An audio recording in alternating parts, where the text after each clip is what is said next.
Hello there, welcome to my review of Ford v Ferrari, or Le Mans 66, and yes, I'm in the car, because it's a movie about cars and how fast they go, but it's not. This movie is much more than that. This movie stars Christian Bale and Matt Damon, and I didn't watch this movie back in 2019, I didn't get a chance to see it in the theatre, but I am reviewing it now, and yes, if I had to put it on my top 10 best movies of 2019, it would definitely be on there. I thought this movie was brilliant.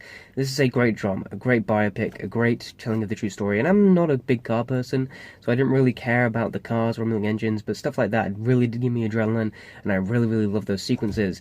But it was the performances that kept me hooked, for the most part, and the story, which I'm going to get into everything I loved about that now. Let's start off with Christian Bale. He is like every angry British driver you've ever met. He is absolutely brilliant in this movie. The sum of every line that came out of his mouth, these are extremely heartwarming and inspirational, or goddamn hilarious, where I laughed at nearly every single word he goddamn said. Needed 200 or 300 years. 90 days.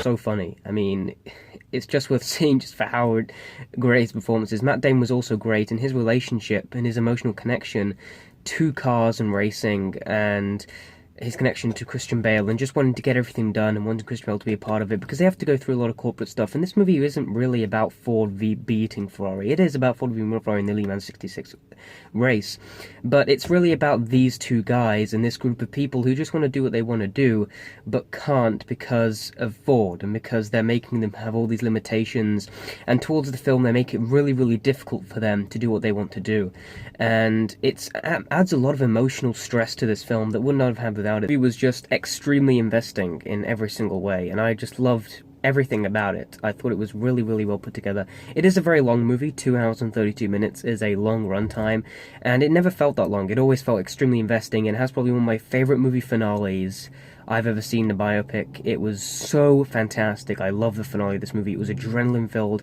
I had sweats. I was tight-fisted. I was just so intense, and it was amazing, and I really felt for these characters in this position, because Ford, the company, were making it really difficult for them throughout the entire movie.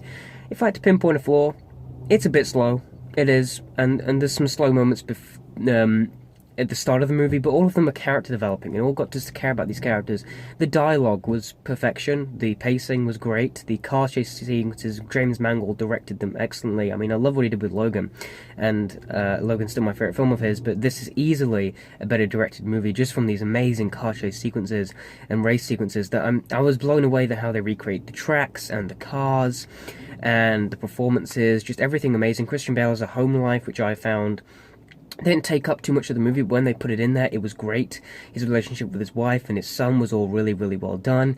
The music was excellent. I really liked the score. The dialogue was great. This was just such an amazing time. And again, if you're not a car person like me, if you just, but if you do love those sequences are extremely entertaining. But I must say that there was an emotional core to this movie, and towards the end I really felt what the movie was trying to make me feel with this true story, and I didn't really know how the true story would play out, so it was a lot more tense for me, because I don't know the true story, and I don't know what actually happened, and seeing it like that was extremely emotional and actually really touching, and I did really care about these guys, because they just wanted to get what they wanted to do done, and with all these limitations they kept facing. And it was quite frustrating to watch at times. It was beautifully shot, really well made, and I love that there was so much money put into a project like this, so much care put into it. Again, the performances were great. I really love this film. Again, if I could put it on my top 10 best movies of 2019, you can check out my letterboxd down below, and it shows you where that place is. I've got a list on there. But I really love this movie. I thought it was a really good time. And again, the race sequence is excellent, the performance is excellent. This is a story with humour, heart, emotion, inspiration, and some of the best race sequences ever filmed.